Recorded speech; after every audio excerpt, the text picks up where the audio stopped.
Hello, it is day 19. I think it's day 19, isn't it? I think we're probably going to finish Murder Most Unladylike today, and then I will introduce to you what our next book is. Okay, so they've just had the meeting, all the teachers with the police officers, and it's sort of leaning towards being Miss Griffin, so we'll see what happens. Chapter 11. Inspector Priestley stopped for a moment. The whole room was horribly heavily silent, as though electricity was crackling round the edges and sparking from person to person. I could hear myself breathing and my heart pounding. I was terrified all over again.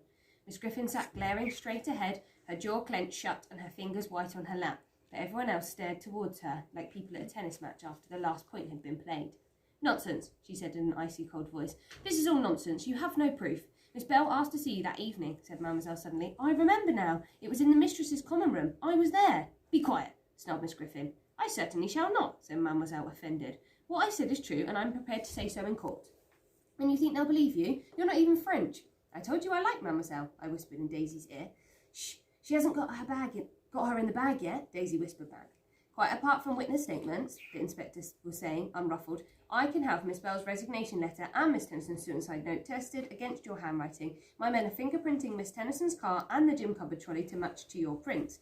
"I've destroyed the resignation letter," snapped Miss Griffin, "and those prints could have got there at any time. The woman who runs Miss Tennyson's boarding house has also identified you from a photograph as the woman who came to visit her on Saturday evening," the inspector went on.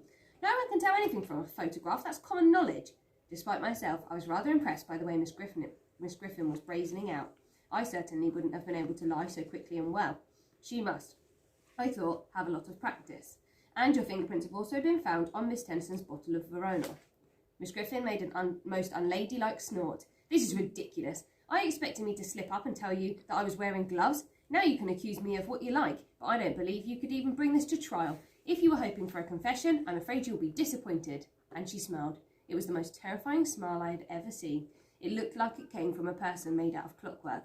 "Ah," said Inspector Priestley, "but I do have one more piece of evidence that may sway you," and he took out Verity's diary. Miss Hopkins whispered, "Oh, what is it?" to the one, as though she were watching a play. Miss Griffin did not do anything at all, but her face went tight all over. "This diary," said the inspector, "is what Miss Bell was intending to use for blackmail. It makes for astonishing reading, as I assume, Miss Griffin, you know. I assume you also know that, on its own, this is enough to have you removed from the school, to ensure that you never teach again, and even possibly to convict you of a previous crime. Its contents also provide the perfect motive for the 2 murders you have carried out, and that is my case against you." Chapter 12. When we talked about it afterwards, Daisy swore that at the end of his speech, Inspector Priestley bowed like a magician who had just finished a trick. But I think that is only what she herself would have done. At any rate, no one was looking at the inspector then. They were staring at Miss Griffin. She had begun to shake like a clockwork person coming unwound, and was making odd little hissing noises out of the side of her mouth. "How did you find it?" she asked jerkily. "How did you know? Who told you? I've been looking for that diary everywhere." "I'm afraid I'm not in the habit of revealing my sources," said the inspector. Miss Griffin stared around as though she was looking for the first time at Miss Lappet, who was shivering in her seat like a jelly wobbling, at Miss Hopkins clutching the one's arm for protection, at Miss Parker, who was slowly turning purple with rage, at Mademoiselle, who was looking as though she had found something nasty on her shoe, and then she turned her head to stare at the velvet curtain we were hiding behind. I swear she looked straight at me. I jerked back into the stuffy dark, making the edge of the curtain move, and she must have seen it. Even she had not been sure before. "Chump!" gasped Daisy. She did not stop watching. Of course. It would have taken more than that to make Daisy stop looking at something so interesting. From the room beyond, I heard a voice that sounded barely human shouting something. It took me a moment to make out the words. "Wells! Wong!" Something banged on the door. There was a scuffle, the sound of voices, and a thump. And then I heard the inspector, very close to our curtain, say, "I am arresting you for attempting to assault an officer of the law, and also for involvement in the deaths of Joan Bell, Amelia Tennyson, and Verity Abraham. Come quietly and I shan't have to do anything I might regret later." There was a pause, and then "He's got her," breathed Daisy ecstatically, spiffing. And that was the end of Miss Griffin. It's odd to think that this is so nearly over. I found Miss Bell in the gym on the 29th of October, and now it's the 18th of December, and Christmas is next week. I am at Fallingford, Daisy's home. Paper chains are being put up everywhere. Great big spicy branches are being hauled in from outside and wrapped around the banisters. And there are great trays of biscuits and cakes coming out of the kitchen. The dogs keep trying to eat them, which makes Daisy's mother quite cross. Last time was really finished on the day that I had just described. For a while, we all thought that Deep D might be over too. After what we saw in the music room, Daisy and I were given a police escort back up to the house. The tall, stern policeman took us as Inspector Priestley was busy arresting Miss Griffin.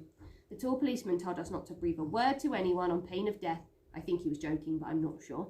But by the time school ended on Tuesday afternoon, everyone already knew that Miss Griffin had been arrested for murdering Miss Bell and Miss Tennyson. Some second formers had seen the handcuffed Miss Griffin being led away to the police car, so, as much as the masters and mistresses tried to hide it, the cat was well and truly out of the bag. Quite a few people refused to believe she had committed the murders at first, and there were lots of conspiracy theories about sinister gangs, but in the end, as more bits and pieces came out, everyone began to accept that it must be true.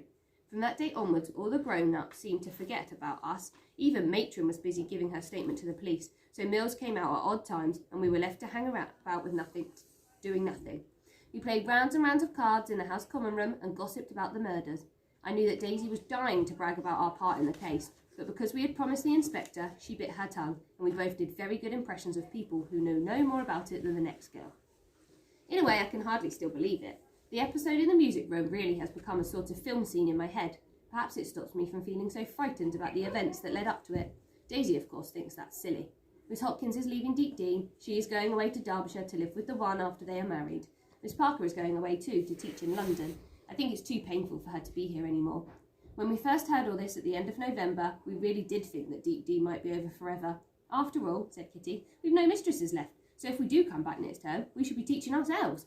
Mothers came down in droves that week to take girls away. Weenie went, and Kitty, and half of the rest of our form. Then Miss Lappet made her announcement. She called all the girls still at school down to the hall and told us that Mademoiselle was going to be the new deputy headmistress. Miss Lappet herself will help Mademoiselle hunt for a new headmistress and new mistresses. During the holiday and in January, the school will reopen for everyone who wants to come back. Mademoiselle, by the way, is still Mademoiselle, French accent and all. Miss Lappet seems smaller and sadder, but she no longer has her strong after-dinner smell, and when she looks at you, both her eyes are focused on your face. After all that news, term was officially over. Letters were sent out to parents explaining things as nicely as possible and asking them to take the rest of us away. I didn't know what I was going to do. At the beginning of the year, my father had arranged for me to stay at house over the holidays, but under the circumstances, that now seemed rather unlikely. I was still worrying about it when Daisy got a telegram that said, "Darling, I'm so glad you are not dead, you must really come home now, though had planned going London, most inconvenient, stop, kisses, Mummy." Daisy read it and sighed. "Mummy thinks telegrams are very now," she said, "only I can't make her understand how they ought to read. I suppose I shall have to telephone her. Would you mind shutting the door, Mrs. Brown? She'll be very awkward about it if we simply turn up." "We?" I asked. "Of course we. You don't think I'm going to let you rot in house with just ugly old Matron for company over Christmas, do you?" Matron gave Daisy the telephone, grumbling but wanting very much to be rid of us, and I stood by while Daisy asked the operator for Fallingford 123. The phone rang and was picked up, and Daisy said, "Hello, Chapman, is Mummy there?" Mummy, it's Daisy." "Yes, I know, Mummy. You simply must send O'Brien to collect us. They won't have us here anymore. Mummy, the school is closing." "Yes, I know, I'm perfectly all right, but Mummy, listen. My friend Hazel, she's coming to stay over Christmas. She can sleep in the nursery with me. Oh, Mummy, honestly, you can still go to London if we're there. Just send along O'Brien now, and you can have him tomorrow." Yes. Oh, good. Goodbye, Mummy." "Mummy," said Daisy, after she put the phone down, "is sometimes quite difficult to manage. O'Brien will be here in an hour." After that, we had a frantic rush gathering all our things together. It didn't work out perfectly. I came away with Kitty's school hat and Lavinia's history book, but when O'Brien pulled up in the drive an hour later, we were sitting in our trunks waiting for him. We drove away down Oakshott Hill, past the closed-up doors of Deep Dean, and that really is the end of the story. But there are just a few things more to say. The first is that last week we had a visit from King Henry. As I said, she lives not far from Daisy, so Daisy's parents were not surprised at all when she came for tea. I'm not sure how they would have reacted if they had heard what King Henry told us once Hetty the maid had brought in the tea things and left the room. I wanted to say, "Well, I think you're both bricks, utter bricks. I can't thank you enough." "Did you know?" asked Daisy, spinning her teacup in its saucer excitedly. King Henry shook her lovely curls. "No," she said, "I never knew. Exactly, I only guessed. And how I hoped I was wrong. When Verity died, it was so awful." She broke off and had to take a sip of her tea to calm down. I didn't know what to believe. I knew she couldn't have done it herself, but if she hadn't, I hoped it was an accident. I mean, Miss Griffin. "Oh, I know," said Daisy feelingly. I felt terribly bad taking the head girl post when she offered it to me, but because I wasn't sure, of course there was nothing I could say. Then Miss Bell disappeared and I had the most dreadful feeling, as though it was Verity all over again. I knew that Miss Griffin had something to do with it, but of course I had no proof. Then Miss Tennyson asked me to meet her in the Willow and said that she had something to tell me.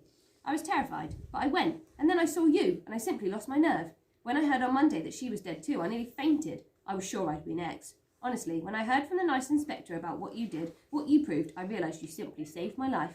Oh no, it was nothing, said Daisy, preening. It certainly was something. On behalf of the whole of Deep Dean, said King Henry, ignoring her, I salute you. So in a way, I suppose that Daisy and I did get our praise. The inspector came to visit us at Fallingford a few days later to tell us more about the case. He even let us read a copy of Miss Griffin's confession.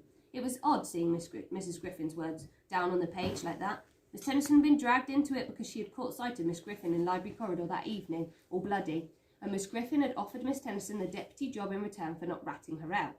The confession also said that it was a mistake, her pushing Verity, which made me feel sorry for her. Daisy told me to stop being soft about it, especially since Miss Bell and Miss Tennyson's murders had not been mistakes at all. Miss Griffin is in prison in London, and her sentencing will be sometime early next year. I don't think I want to go, although Daisy does, of course. I don't like to think of what is waiting for Miss Griffin at the end of it all. Daisy said that it should not upset me. It is no more than Miss Griffin deserves. I don't know if I agree with her. After the inspector left, Daisy's mother came in. She was dressed for dinner in an arsenic green silk gown and a real mink wrap. She looked very glamorous, and just like Daisy, only much older and more vague. What a handsome man, she said. Why ever did he come? I've told you, Mummy, said Daisy reproachfully. He was the policeman from the case. He came by to make sure we're all right. They're visiting all the girls. I still can never believe how Daisy can lie to her parents like that, barefaced and not even blinking. How kind of them, said her mother, yawning and adjusting her pearls. I'm glad it was only that, you know. I wouldn't like to think of you mixed up in one of those nasty police investigations. He really was quite criminally handsome, though. Do you think he'll come back again any time soon? I do hope so, Mummy, said Daisy, most virtuous. He really is an interesting sort of person. And her mother, wandering out of the room, and left us alone in fits of giggles. So that is that book. If you want to read any more, there is a whole series of these. When you're in year 6, they read Arsenic for Tea, so maybe don't read that one. Save that one for year 6.